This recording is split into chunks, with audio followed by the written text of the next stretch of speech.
अस्सलामुअलैकुम, मैं वसीम और आप देख रहे हैं असील वाबी यूट्यूब चैनल। तो दोस्तों आज हम इस वीडियो में आपको एंडी लसोटा की वैक्सीन जो रानीखेत बीमारी की वैक्सीन है वो करने का तरीका बताएंगे कि आप एंडी लसोटा की वैक्सीन किस तरह से कर सकते हैं, उसका प्रॉपर तरीका क्या है और कितनी एज में आप कर सकते हैं कि आपके बर्ड्स की एज कितनी हो। जब छोटे से चूज़े हों तो आपको किस एज में अपने बर्ड्स की वैक्सीन कर देनी चाहिए।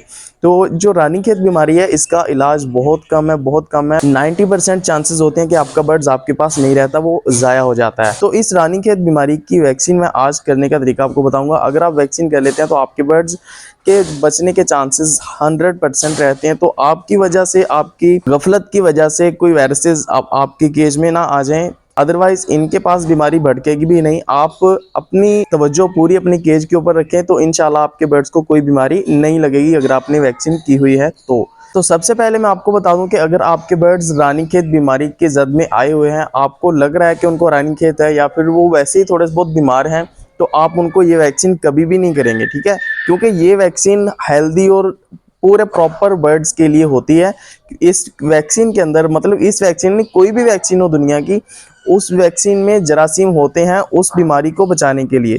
क्योंकि आपने सुना होगा लोहा लोहे को काटता है, तो इसी वजह से ये वैक्सीन जो होती है इसमें वायरसेस जो होते हैं जो रानीखेत बीमारी होती है तब हमारे बर्ड्स में वायरसेस आते हैं, वो बहुत ज़्यादा हाई किस्म के होते हैं। तो ये वैक्सीन में बहुत लो लेवल के वायरसेस होते हैं। आपने वैक्सीन करने से पहले अपने बर्ड्स को चेक कर लेना है कि वो हेल्दी है, वो बिल्कुल एक्टिव है, तो फिर आप उनको ये वैक्सीन करेंगे। तो अब बात कर लेते हैं कि वैक्सीन करने का तरीका क्या होता है। आपने वैक्सीन जो एंडी लासोटा है वो वैक्सीन आपने किस तरह से करनी है। तो उसके लिए आपने एंडी लासोटा, मैं आपको यहाँ पे शो करवा रहा हूँ, एंडी लासोटा आपने किसी भी वेटरनरी स्टोर से ले आनी है और साथ में साइमोस्ट्रेस का एक साशे ले आना है, ठीक है। साइमोस्ट्रेस और एंडी वैक्सीन जो होती है, एंडी लासोटा वैक्सीन, ये आपने दोनों घर में ले आनी है, ठीक है। तो आधा किलो दूध आपने अलग से उसको बॉईल कर लेना है। बॉईल करके उसको ठंडा कर लें। जब उसके ऊपर मलाई आ जाए, मलाई आपने उतार लेनी है। उतारने के बाद दूध को ठंडा कर लेना है। थोड़ी सी बर्फ डाल लें, ज़्यादा ठंडा ना करें, नॉर्मल सा उसको ठंडा करें।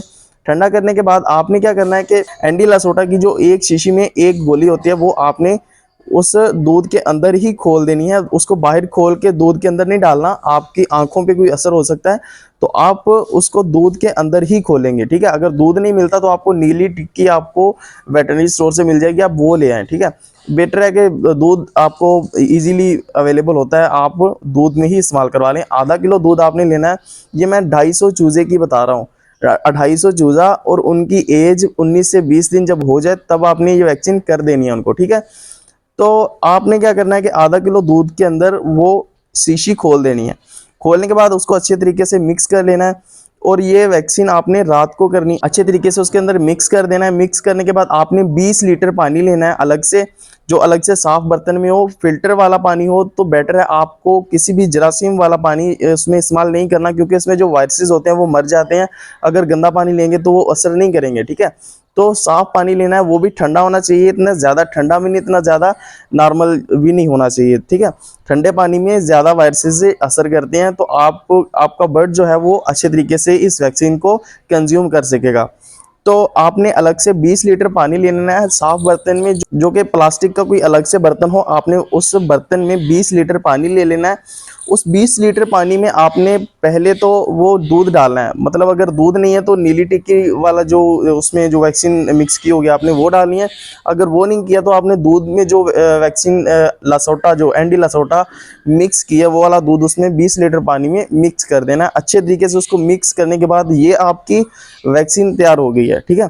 आपके पास अगर 250 चूज़ा है, 250 चूज़े हैं 19-20 दिन के, तो आपने उनको एक एक करके प्रोवाइड करना है। चूज़ों को वैक्सीन देने से पहले आपने उनको अच्छे तरीके से प्यास देनी है। मतलब उनके आगे पानी नहीं रखना, आपने फीड रख देनी है। फीड खाने के बाद उनको प्यास लगती है, मतलब कि 2-3 घंटे या 4 घंटे आपने उनको पानी नहीं पिलाना।